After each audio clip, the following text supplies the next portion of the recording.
Agora nós já terminamos aí a parte dos biomas mundiais. Nós vamos agora aqui, né, conversar um pouco sobre os domínios morfoclimáticos e biomas brasileiros. Né, nós vamos ter aqui, ó, o geógrafo Aziz Absaber, né, eu acho que é assim o nome dele. E aí ele propôs uma divisão nesses domínios morfoclimáticos aqui, tá? Então nós vamos ter aqui, né, o domínio amazônico, que é onde nós vamos encontrar a floresta tropical, floresta amazônica, tá? Nós vamos ter o domínio cerrado, que o bioma mais representativo vai ser o cerrado. Nós vamos ter os mares de morros, né?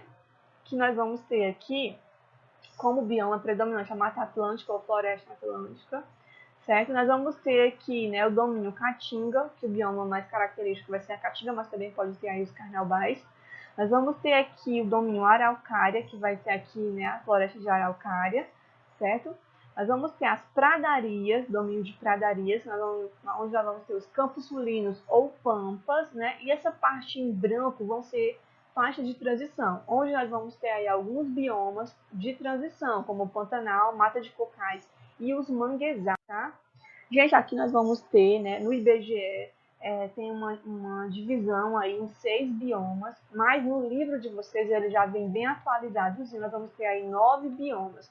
E o Enem, ele já considera essa classificação desse jeito. Nos Enem que passaram, né, ele considerava aí o manguezal como um bioma, certo? Essas matas de cocais como um bioma, né? Então, é importante, já é interessante, né, que já vem com essa atualização. Então, vai ser muito bom aqui para a nossa aula. Nós vamos estudar esses biomas aqui brasileiros. O que eu preciso saber? As características mais importantes, mais marcantes, que assim que eu ver, assim que eu ler uma questão, eu vou saber que se trata desse bioma. Então, o primeiro nós vamos ter a floresta amazônica. Nessa floresta ela vai estar onde? Ao norte dos estados do Acre, Amazonas, Pará, Rondônia, Tocantins, Amapá e Roraima, além de partes do norte do Mato Grosso e partes do oeste do Maranhão. 70% desse bioma encontra-se aqui no nosso país, tá? Sendo que os outros 40% está aí, né, entre os países que fazem fronteira, né? Por exemplo, Bolívia, Venezuela, Peru, certo? E etc. E aqui nós vamos ter aonde que está localizado aí no mapa. É bom vocês, né, terem essa noção aí de onde se localiza cada bioma. Isso aqui também pode ser cobrado lá em geografia no Enem, tá? Então é importante. Vamos lá. O clima, né? Clima úmido, clima quente e úmido. Ele vai ser um clima aí que vai favorecer, né, o desenvolvimento de uma floresta pluvial tropical. Outra coisa importante, né, aqui na floresta amazônica é o bioma que vai ter aí a maior bacia hidrográfica do mundo, certo? Que vai ser alimentada, né, pelo rio Amazonas, tá? Nós vamos ter aí alguns estratos, a gente já viu lá na floresta tropical, né, essa divisão em estratos. E aqui, gente, ó, nós vamos ter aí árvores com dossel aí de 30 metros a 40 metros acima do solo, tá bom? E nós vimos qual é a importância desses estratos, né, que eles trazem aí. Eles trazem aí vários microclimas, né, eles trazem aí diferença na luminosidade e na umidade, tá bom? Então, de acordo, né, com esses estratos aí, também nós vamos encontrar uma fauna associada, nós vamos encontrar uma vegetação específica aí. Aqui nós temos um exemplo aí de uma árvore, né, que ela é característica aí desse bioma, tá? Que é a seringueira, né?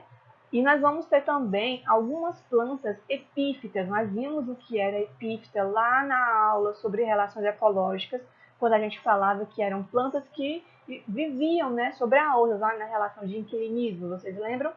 E aí, gente, temos como exemplo aqui algumas bromélias, né, que por causa, né, dessa competição por luz, essas plantas elas acabam ficando aí vivendo sobre outras, tá? Para captar, né, ter maior disponibilidade de luz. Gente, nós vamos falar aqui um pouquinho sobre o solo. Eu já falei para vocês, né, que no solo aí dessas florestas tropicais, floresta amazônica, que vai acontecer? Vai ter o acúmulo de serrapilheira, e aí vai ter essa decomposição, vai ter a disponibilidade de nutrientes, mas a floresta vai consumir bem rápido esses nutrientes. Então, no solo mesmo, o solo ele é pobre, tá? Em nutrientes. a maior parte, né, da biomassa aí da floresta amazônica está onde? Está na vegetação, está presente na vegetação. Esse solo ele é pobre e arenoso. Esse arenoso por quê? Né? Porque eras glaciais, as eras glaciais, né, que já passaram aí, nessas eras, em algumas dessas eras aí, essa floresta amazônica ela já foi aí oceano, tá bom? Então ainda tem alguns vestígios, né, do que era antes, tá? E aí, gente, nós vamos ter também, como outra árvore aqui, característica desse bioma, nós vamos ter aí as castanheiras, né? A castanha do Pará, seringueira, né? Nós vamos ter aí também, o que mais? Vitória régia, tá? Algumas plantas que são bem características aí do bioma floresta amazônica. Gente, já falei para vocês por que esse bioma, né, ele é tão diverso, essas condições de ter muita disponibilidade de água, de ser um ambiente quente, tá? Favorece aí a biodiversidade, tá? Então, nós vamos aqui, né, falamos da estratificação vertical, só que a gente vai ter aí meio que uma estratificação horizontal nessas florestas, certo? Na fisionomia, né, da floresta amazônica. Isso porque, de acordo com a inundação, né, do rio, o que vai acontecer? Nós vamos ter aí matas, tá? Que elas vão estar, ó, vou até marcar bem aqui, né? Mata de igapó, são aquelas que estão ali bem próximo ao rio, e aí elas vão estar inundadas por maior parte do tempo, tá? Então nós vamos chamar de mata de igapó, que é nessa primeira imagem aqui, certo? Essa primeira imagem aqui. Nós vamos ter aí uma vegetação meio que intermediária aí, né, que vão ser o quê? Vão estar parcialmente inundadas, vamos chamar mata de várzea, tá? Que vai ser essa daqui. E aí nós vamos ter uma mata que ela nunca vai inundar, né? Embora que tenha muita cheia no rio, nunca vai chegar a inundar essa vegetação. Nós vamos chamar de mata, que vai ser essa última imagem aqui, tá bom? Mata de terra firme, ok? Pessoal, sobre, né, o bioma, aí, floresta amazônica, é isso. Um dos biomas muito importantes que precisa ser preservado. Nós vimos aí a importância desse bioma, o quê? Para a manutenção de quê, gente? Do clima, né? Essa floresta produz muitas massas de nuvens, né? Pela evapotranspiração, e essas massas são levadas aí, certo? Lá para as regiões do sul-sudeste, né? Onde vão acontecer as chuvas, ok? Tem uma biodiversidade muito grande, né? Então, essa região não é propícia para plantação, para agricultura e pecuária, né? Não é propícia, porque o solo, como a gente viu, é um solo que, se tirar da floresta, um solo pobre fica inutilizado, tá? Então, vamos aí ter um cuidado, um olhar, né, de preservação aí da floresta amazônica. Pessoal, o próximo bioma vamos ter aqui a Mata Atlântica. A Mata Atlântica, né, vão ser aí montanhas e planícies costeiras que vão desde o Rio Grande do Norte até o Rio Grande do Sul, tá bom? E aí, uma coisa que a gente precisa entender sobre a Mata Atlântica é que ele é um dos biomas mais devastados pela ação humana. Né? Sugere-se aí que temos aqui apenas 5% da vegetação original, ou menos que isso, tá? Até 4% apenas da vegetação original aí da Mata Atlântica. Isso por quê, gente? Isso veio desde o processo de colonização, né? Quando os primeiros colonizadores chegaram, eles se instalaram aí nessa região costeira, certo? E aí, vocês que estudaram a história, né, mais que eu, tá bom? Vocês vão lembrar aí, né, das capitanias hereditárias, onde acontecem essas divisões aí de terra, né? E aí foi a partir daí que começou a urbanização, começou aí o desenvolvimento, tá? E que começou também, né, aí a se formar as grandes capitais, né, do nosso país, então nessas regiões. Então esse crescimento, essa urbanização, ela provocou realmente a devastação aí da Mata Atlântica, tá? Então, como é que são aí a características da vegetação, né? As árvores, elas têm folhas latifoliadas, vocês já conseguiram saber o que são isso? Folhas que são grandes, né? Perennifólias, perenes, que não caem, tá bom? Permanecem um ano inteiro. Sendo, né, gente, que essa Mata Atlântica, ela se estende, né, tem uma extensão muito grande, e aí lá na região aí do sul, né, onde a gente vai ter aí uma temperatura mais amena durante algum período do ano, certo? Uma temperatura mais fria, né, um inverno. E aí algumas dessas florestas de Mata Atlântica elas vão acabar aí perdendo as suas folhas, tá? Vão ser decidual, vão cair, né, as suas folhas. Também falando da estratificação aí da Mata Atlântica, nós podemos ter aí árvores de 30 metros a 35 metros, o seu dossel vai estar aí acima do solo, tá? Sendo que a vegetação mais densa, aquela mais fechada, né, vai estar aí no andar arbustivo. Pessoal, aqui também a gente tem aí o pau-brasil como uma árvore, né, bem característica aí da Mata Atlântica, tá? Aqui nós vamos falar um pouquinho sobre a fauna, né, da Mata Atlântica, que vai ser representada aí por mamíferos. Nós temos aqui a preguiça, temos aí onça pintada, né, aves, répteis e anfíbios, tá bom? E aí, uma coisa que é triste, né, que a maioria do número de espécies ameaçadas do nosso, né, do nosso país aí se encontra na Mata Atlântica. Nós temos aí até como símbolo aí um mico-leão dourado, né? Tão fofinho, né, gente? Tá bom? Então, a gente já sabe por que esse ambiente ele sofreu tanta devastação, né? E tem tantas espécies ameaçadas. Ainda continua sofrendo, tá bom? Aí, né, para a utilização da agricultura, para a plantação, uma pecuária, né? Essas áreas aí ainda acabam sendo desmatadas ainda. Próximo aqui, né, bioma, nós temos aí a mata de araucárias. Gente, essa mata de araucárias ela vai estar situada nos estados do Rio Grande do Sul, Santa Catarina e Paraná. E aí nós temos aí, certo, que esse bioma apresenta 3 andares vegetais. Nós vamos ter o andar arbóreo, né, onde vamos ter árvores aí, e como árvore representativa nós vamos ter o pinheiro do Paraná ou o pinheiro do Brasil, que é a araucária angustifolia. A gente já viu, né, que esse pinheiro, a araucária, ele é o que? Um gimnosperma, né, do grupo das gimnospermas, tá? E aqui nós temos uma imagenzinha, aqui nós temos a mata de araucária. Gente, é bem representativa aí, né? A mata de araucária é representativa aí o pinheiro do Paraná, que são a araucária angustifolia. Nós vamos ter um extrato arbustivo, que ele vai ser muito denso, vai ser composto aí por algumas samambaias arborescentes. Nós vamos ter como representante o xaxim, tá? Coloquei aqui a imagem, né, do xaxim. Nós vamos ter aí um extrato herbáceo, que vai ser representado aí por gramíneas, tá bom? E aqui nós vamos ter aqui uma ave, né, que ela é bem característica aí do ambiente, que é a gralha azul, né? Vocês já ouviram falar nela? Gente, ela é importante aí e é bem lembrada, por quê? Porque ela é conhecida como por enterrar aí os pinhões, né? E aí desses pinhões acabam nascendo, brotando aí novas araucárias, tá? E assim não deixa com que a floresta se perca, né? Nós temos aí algumas lendas sobre esse pássaro, ele é muito característico dessa mata de araucárias, tá?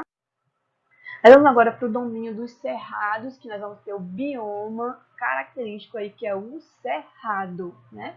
O cerrado, ele situa-se nos estados de Minas Gerais, Goiás, Tocantins, Mato Grosso do Sul, Bahia, Piauí, Maranhão, São Paulo e Paraná, tá? Gente, aqui nós temos um mapa, né, onde se localiza aí o cerrado. Ele é o segundo maior bioma brasileiro e é considerado por alguns autores aí como um tipo de savana. Eu já falei para vocês que na savana vamos ter árvores bem espaçadas, tá bom? E aqui, gente, a vegetação, né, do cerrado ele é composta aí por, né, herbáceas, que a gente chama de campo limpo, também tem o campo sujo, tem o cerradão, que já são predominam árvores, tá? Aqui nós temos aí uma imagem representativa de como que é o cerrado, né? Nós vamos ter aí nas herbáceas, né, que elas vão ter raízes superficiais, ou seja, são assim que chove, né, essas herbáceas, essas árvores herbáceas já conseguem absorver essa água ali do solo, tá?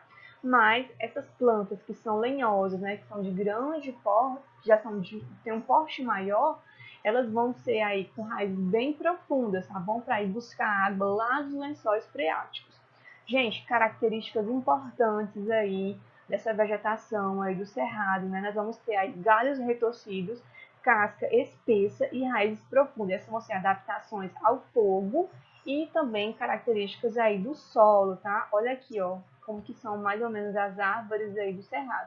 Vamos falar um pouquinho sobre o solo aí do cerrado.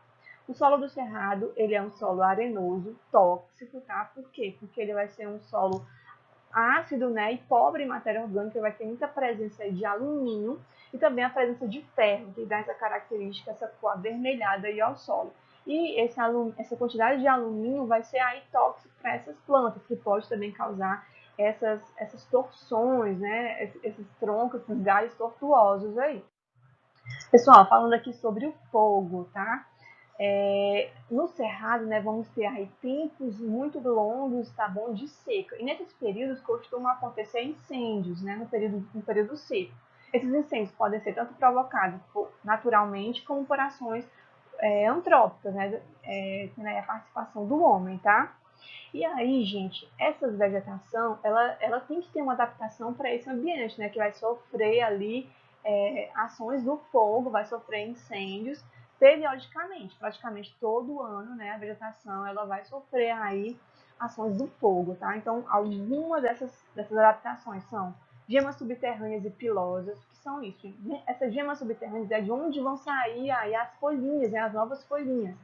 E aí, galerinha, assim que passa o período de incêndio, né, essas folhinhas, na primeira chuvinha, ela vai começar aí a brotar. Essas gemas, tá bom? Vão começar a brotar. E essa pilosidade é para proteção dessas gemas, né? Nós vamos ter tronco com casca espessa, o sube, aquela parte que reveste ali, né, a árvore, tá? Ele vai ser bem espesso para quê? Para quando queimar, proteger, né, os vasos lenhosos aí dessas plantas. E aí nós vamos ter sementes com germinação induzida também pelo calor, o que vai acontecer aí, certo? Algumas sementes elas têm essa adaptação, né, de estarem ali no solo, estarem dormentes, e após o fogo, né, elas quebram essa dormência e começam a germinar. Aqui nós vamos ter uma imagem interessante como está acontecendo. Nós temos aqui uma árvorezinha, ó, que está começando aqui a desenvolver e aí vem uma ação do fogo, certo? E aí, gente, lá nessas gemas, de onde que vão, né, começar a brotar novas folhas, vai começar o quê? A ficar tortuoso, né? Vai começar a ficar aí, certo? Nesses formatos aqui, ó. Nós vamos ter esse formato, né? Dessa vegetação aí, certo? Nesse formato aqui. E isso também, o solo, né? Por ser aí tóxico, também vai ajudar para que os galhos sejam retorcidos, né? Sejam nesse formato aí, tá? Então, essa é uma característica bem, né, clássica aí do bioma cerrado, tá? Então vamos lá. Pessoal, já falei para vocês, né, que no cerrado algumas plantas têm raízes bem profundas para ir buscar a água lá nos lençóis freáticos, e isso é importante porque mantém o solo permeável, permitindo a recarga do aquífero quando chove, tá? Vamos agora falar um pouquinho sobre a fauna do cerrado, né, que é uma fauna aí que vão ter representantes, vão ter répteis, aves, mamíferos, invertebrados, e a gente está vendo aí alguns representantes dessa fauna, tá? Muito importante. Aqui nós vamos para o próximo bioma, que vai ser aí os biomas de pampas ou campos salinos. Como a gente vê na imagem, né, são realmente campos, tá? Vamos ter uma vegetação predominante aí de gramíneas, eu já falei para vocês lá em Pradarias um pouquinho sobre esse bioma, né? Então nós vamos ter a presença esparsa de arbustos e árvores, como a gente vê aqui na imagem. Ó. Algumas árvores, mas bem espaçadas. Gente, e aí alguma coisa o que está acontecendo com esse bioma aí? O cultivo e pastagem, né, está causando a destruição da vegetação original, já que tem aí o pisoteio pelo gado, né, que esses gados também eles vão consumir essas graminhas e vão para voltar à vegetação original é bem difícil, tá bom? Essa recuperação. Falando aqui, né, sobre essa destruição dos biomas, a gente viu que praticamente todos os biomas brasileiros estão sob ameaça, né? E aí, gente, o que, é que nós precisamos? Precisamos abrir os olhos, né? Porque se a gente perder esses biomas aqui, isso leva milhões de anos, tá? Para se estabelecer. A gente não vai conseguir recuperar, ter esses biomas, né? Algumas espécies estão ameaçadas de extinção, então a gente tem que começar a pensar mais ecologicamente, a pensar mais sobre sustentabilidade, tá? Então isso é importante. Vamos lá, continuar. Nós vamos ter agora o bioma Caatinga. Gente, para quem acompanha, né, algumas postagens no Instagram, eu já fiz algumas postagens sobre o bioma Caatinga, porque, bem, não dá para falar tudo aqui, é muita coisa, tá? Então eu tentei fazer algumas postagens lá sobre a Caatinga e sobre o manguezal, né, que são aí biomas que estão mais próximos da gente, tá? Então vocês podem acompanhar lá no meu Instagram algumas informações a mais sobre esses biomas aí. Então vamos lá. Caatinga, do Tupi-Guarani, né, ele quer dizer mata branca, tá? Mata branca. E isso é uma característica dessa vegetação, porque em períodos de seca elas perdem as suas folhas e ficam nesse formato aqui meio esbranquiçado, né, acinzentado. 10% do território brasileiro, a Caatinga representa aí 10% do território brasileiro, ele é o único bioma exclusivamente brasileiro, tá bom? E aí, gente, onde é que nós vamos ter aí a Caatinga, né? Na maioria dos estados do Nordeste, com exceção aí do Maranhão, e aí o norte de Minas Gerais. Nós vamos ter índices pluviométricos baixos, então poucas chuvas, chove muito pouco. Nós vamos ter aí um período de seca bem grande, né? Característico do clima semiárido, tá?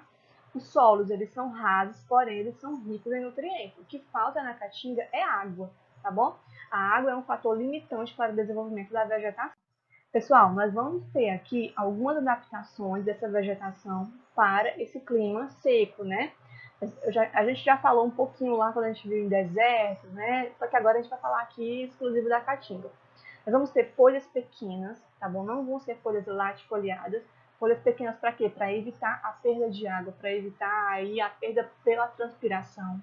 Nós vamos ter aí folhas modificadas em espinhos, como a gente pode ver aqui nos cactos. Nós vamos ter o xixique, mandacaru, tá? Todos esses aí vão ter as folhas, né? São adaptadas, são modificadas em espinhos, para evitar essa perda de água aí. Revestimento totalmente impermeável, isso também para evitar a perda de água, certo? Caules que armazenam água, né? Então nós vamos ter tecidos aí de reserva de água nessa vegetação da Caatinga, tá? Gente, e isso são características, né? Essas plantas, essas adaptações nós podemos chamar aí de plantas xeromórficas. Cheiro, né? Xeromórficas quer dizer o quê? Seco.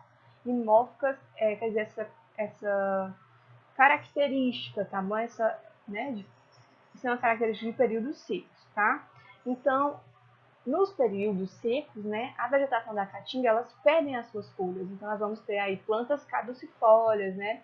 Folhas caducas que vão cair, tá? E isso a gente consegue ver aqui, né, muito bem aqui nessas imagens aqui. Tudo isso para evitar a dissecação, a perda, né, de água pela transpiração. Continuando aqui, falando só um pouquinho rapidinho sobre a fauna da Caatinga, é uma fauna bem, né, tem uma biodiversidade bem grande, e aí nós podemos ressaltar aqui a presença, né, do tatu-bola como uma espécie característica aí da Caatinga. Até na Copa de 2014 ele foi aí o símbolo, o mascote, né, da Copa Mundial, certo? Então vamos adiante. Pessoal, agora que a gente já terminou, né, os biomas, a gente vai ver alguns biomas de áreas de transição, que são aqueles que eu falei para vocês, que antes não eram considerados biomas e agora são, né? Nós vamos ter a mata de cocais, manguezal e pantanal. Gente, nós vamos ter aqui, ó, primeiro, certo? As matas de cocais. As matas de cocais, elas se encontram aí, né, entre o Maranhão e o Piauí, no estado do Maranhão e Piauí. Elas são o quê? Cocais, cocos, né? Lembramos aí de palmeiras, certo? Então, nós vamos ter 3 palmeiras representativas aí desse bioma, que vai ser o babaçu, essa primeira imagem, certo? Essa primeira imagem aqui. A carnaúba, né, que é essa segunda imagem, e o buriti. Essas palmeiras, elas vão ter importância ecológica e econômica, tá? E aí, gente, nós vamos ter um índice elevado de chuvas, o solo permanece úmido o ano todo, né? E o lençol freático pouco profundo. Se vocês lembrarem de mata de cocais, antes a mata de cocais era considerada ali parte da floresta amazônica, tá? Agora o Enem ele pode considerar aí como um bioma, né? E aí, para vocês lembrarem das palmeiras mais representativas aí, vocês lembram aí BBC, vai ser o quê? Babaçu, Buriti e Carnaúba, tá? Vamos aqui para o manguezal. Gente, o manguezal, também já fiz postagem sobre ele, vocês olhem lá depois. É um bioma litorâneo de transição entre o ambiente terrestre e marinho, né? Ele vai se desenvolver praticamente ali em regiões de estuário, onde vai ter aí o encontro de água doce com água do mar, tá bom? Vão ter esse encontro aí formando água salobra, né? Aqui eu coloquei uma imagenzinha, vocês depois dão uma pausa e leem aí a imagem. E aí, gente, os manguezais eles se estendem por toda a costa brasileira, exceto que vai desde o Amapá até Laguna, lá em Santa Catarina. Essas regiões mais ao sul não vão ter aí manguezal porque as temperaturas já são, né, diferentes, já são mais frias, tá? E aí vão ter outra vegetação, conhecida como marismas. Como é que é o solo do manguezal? É um solo lodoso, né? Pouco oxigenado, é um solo que está constantemente sendo inundado, tá bom? E aí vamos continuar aqui. Pessoal, sobre a flora do manguezal, né? São constituídas por plantas lenhosas. Na maioria dos manguezais brasileiros, nós vamos ter 3 tipos de vegetação. Nós vamos ter aí Rhizophrya mangue, que é considerado o mangue vermelho, o mangue verdadeiro. Laguncularia racemosa, que vai ser o mangue branco. E o gênero Avicennia sp, que vai ser o mangue preto, tá bom? E aí, gente, eu falei para vocês, né, algumas características desse ambiente, tá? Ali, ó, um ambiente entre marés, né? Todo dia sendo inundado, tá? E aí vai ter o quê? Um solo, né? Lodoso, um solo com pouco oxigênio. Embora seja uma região salobra, né? As plantas, o excesso de sal não favorece as plantas, então elas precisam ter adaptações para eliminar esse excesso de sal. Nós vamos ter aqui algumas adaptações. Vamos ter raízes bem grandes, raízes aí chamadas, né, de raízes aéreas, tá? Que essas raízes elas vão estar ali presentes para fixar essas árvores ali no solo, né? Para quando vier as marés não acabar levando essas árvores aí, são raízes escoras, né? Nós vamos ter raízes também que elas vão desenvolver, elas vão crescer para cima, gente, chamadas de raízes pneumatóforas. Nós temos nessa imagem aqui, tá? Nessa imagem aqui, ó, raízes pneumatóforas, que elas vão estar especializadas aí em realizar troca gasosa, né, já que o solo ele é pouco oxigenado. Nós vamos ter aí também nas folhas dessas plantas glândulas que vão secretar o excesso de sal, tá? Porque o sal ele impede, né, o desenvolvimento dessas árvores aí. Então essas são algumas adaptações características do manguezal, tá bom? Que já foram até cobradas no Enem. Vamos lá. Pessoal, sobre a fauna do manguezal, né? Esse é um ambiente totalmente produtivo, então vai ter ali a decomposição de matéria orgânica é muito grande, por isso que o solo tem essa característica aí de ser bem escuro, tem um cheiro bem peculiar, né? Então vai ter ali uma decomposição de matéria orgânica muito grande. Nós vamos ter uma fauna representada por moluscos, por caranguejos, por aves, por peixes, tá? O manguezal ele é um berçário natural. O que é isso? Muitas espécies que vivem ali se reproduzem ali, mas tem espécies que só vão ao manguezal para se reproduzir, né? Como se fosse ali o berçário natural. Então ele é importante, gente, para espécies marinhas, né? Para diversas espécies de aves migratórias também, ok? E aí ele é um local de alimentação e refúgio, né? Então, de uma forma direta ou indireta, nós vamos estar nos beneficiando aí do manguezal, tá? E aí, pessoal, além disso, né, os manguezais eles protegem a costa contra os impactos das ondas, né? Porque eles estão aí bem na transição entre o ambiente terrestre e o ambiente marinho, tá bom? Então vamos lá, o último, né? Agora temos aqui o Pantanal. Gente, o Pantanal ele é um mosaico de diferentes biomas localizados entre a floresta amazônica e o cerrado. Então a fauna que vai estar presente ali no Pantanal vai ter muita influência aí desses outros biomas, tá? Ele está localizado aí no oeste do Mato Grosso do Sul. Né? Os solos são formados por sedimentos trazidos pelo Rio Paraguai. Então, o que vocês precisam saber sobre o Pantanal? É uma grande planície alagada, com partes mais elevadas, que vão ter ali uma vegetação mais arbustiva. Só que o Pantanal é uma planície, né, alagada, que sofre aí essa influência da onde? De qual rio? Né? Do Rio Paraguai, tá? E a fauna do Pantanal é uma fauna extremamente exuberante, com enorme biodiversidade. Nós vamos ter aí, né, esse pássaro aqui, gente, ó, bem característico aí do Pantanal, tá? Que é o tuiuiu, né? Nós vamos ter outras animais, outros animais também bem característicos aí, né, como a capivara, como a sucuri, né, como alguns peixes, tá, jacarés, tá bom? Tudo isso aí bem típico característico aí do Pantanal. E aqui, só para terminar, essa imagem, né, gente, ela é uma imagem que não tem texto, mas eu consigo saber todos os biomas pela característica mais importante de cada um deles. Então é importante que vocês saibam disso, onde estão localizados os biomas e quais são as características mais representativas de cada bioma. Isso vai ajudar muito na avaliação e na prova do Enem, enfim, né? E aí, era isso, já a aula já foi muito longa, muita coisa, mas eu espero que vocês tenham aprendido. Eu vou deixar também algumas referências de outros vídeos aqui para vocês, tá? E aí, estudem pelo livro também, né? Façam aí as anotações para todo mundo se dar bem na nossa avaliação de N3. Então é isso, boas férias para vocês, tá bom? Até as próximas aulas. Tchauzinho.